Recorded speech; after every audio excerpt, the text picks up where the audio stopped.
Hello friends, this is Tony Dizant, space rocker of the planet Earth,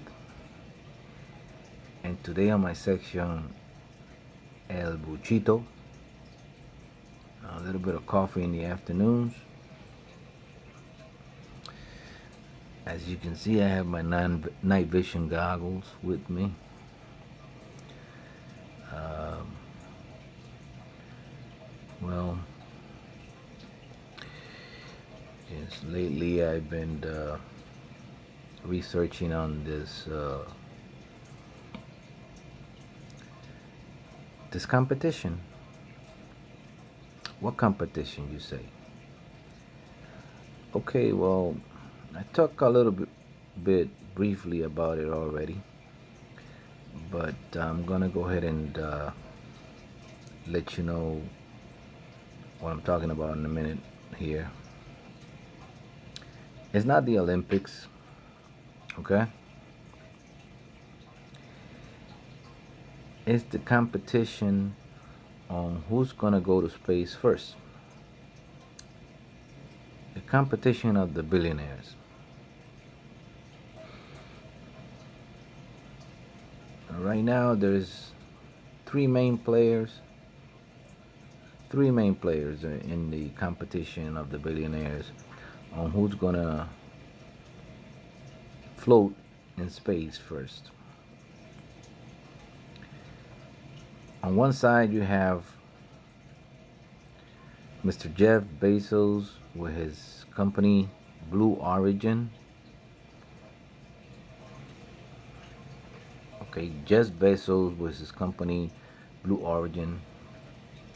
On the other side, you have Sir Richard Branson with his company Virgin Galactic. And then you got one of the main planes of them all, the guy with the propulsion systems, Mr. Elon Musk. Okay. Right now, you have Mr. Jeff Bezos, as he said he was gonna go into space with his brother um, and a few others, but it's gonna be one, I think.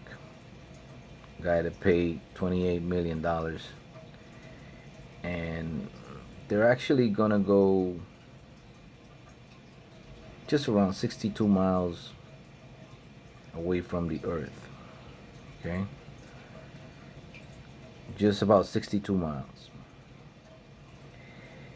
And in that capsule, once it reaches that limit right there, they're gonna be floating in space for about maybe 3-4 minutes. I'm not really sure exactly the amount of time, but they're gonna be weightless. They're gonna experience weightlessness for that amount of time. So if you can imagine 3 minutes at $28 million, that's how much it's gonna cost this guy to do it. Good luck. Then you got Mr. Sir Richard Branson with his company Virgin Galactic. And he has a different approach. He has a plane that goes up. It fires up some rockets and then it goes really fast and it goes outside that on that level. Not sure exactly how many miles, but it's more than 62 probably.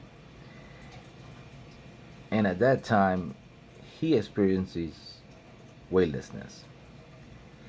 Once they reach whatever they're going to reach, then they let it go and they glide down. And in that little space and time, right there, not sure exactly how long, 3-5 minutes, that's when they're weightlessness. But the key here is this. Sir Richard Branson wants to do it on the 4th of July. He wants to be the first. The first one that does this. with his company, as the head of his company, setting an example. It takes a lot of guts to do that. Then you have Mr. Elon Musk with SpaceX and other companies that he has, Tesla and other companies, and he does the propulsion systems for the Falcon 9 and Dragon to take people to the space station. But that's a different story. There is orbital and suborbital. What Mr. Elon Musk does is he does the orbital. He orbits around the Earth. And what these guys, there's going to open up the space tourism, they're going to be doing suborbital flights, which is a little bit of time of weightlessness.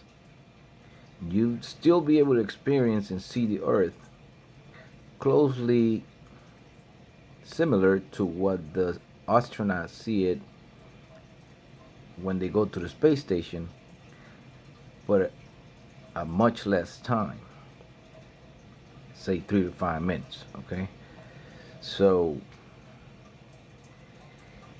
regardless of who comes in first,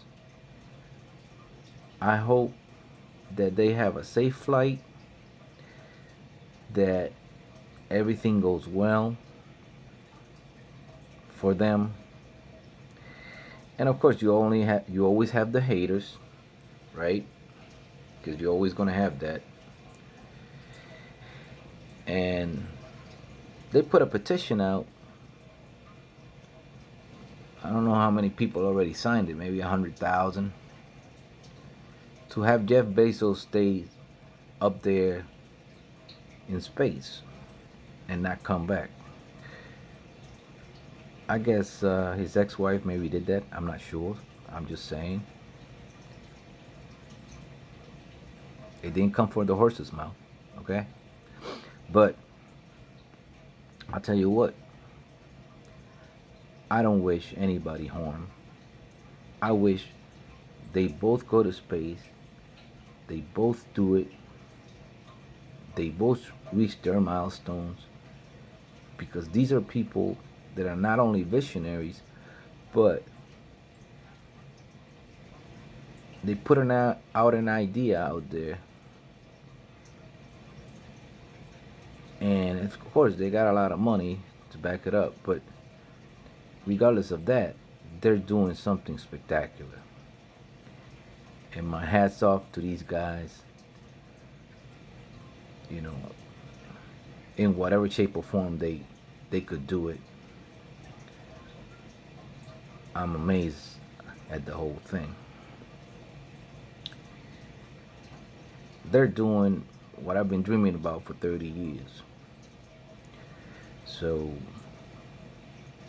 and of course, a lot of people are involved in this because you cannot do this on your own.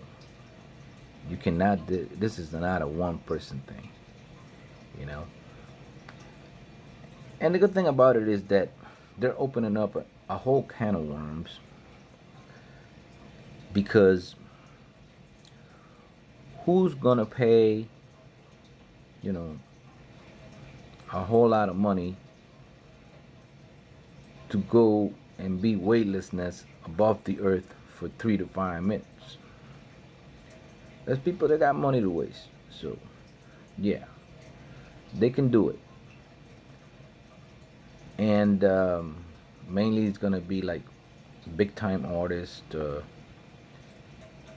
people that already have money, company owners, you know, CEOs, people that have a whole bunch of money that they don't know what to do with it. So, like I said, regardless on how it happens, it's a new thing. Space tourism.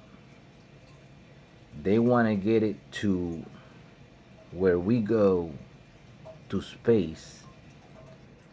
Maybe in the next 10 years, you and I gonna say, okay, I think I'm gonna take a weekend off and just go into space and you know have a real honeymoon close to the moon, you know. But who knows? It all depends on what happens here on July 4th or the weekend of July 4th and on July 20th. But the great exciting thing is that it's happening. It is happening. That's what you got to see. It's not a pie in the sky no more. Science fiction is only fiction until it's done. And what was science fiction 30, 40 years ago is starting to happen. I'm happy about that. Like always, I want to say hi to everybody, all the people around the world that follow my videos, my music. I hope you all have a great afternoon. And I tell you what, I'm very excited about the weekend of July 4th. I'm also very excited about the July 20th date that they think about shooting this Blue Origin and Jeff Bezos and his brother and the other guy. I'll see you on my next video. Take care, everybody. Tony Dizant, space rock of the planet Earth. Still living in this beautiful planet called Earth with my night vision goggles today.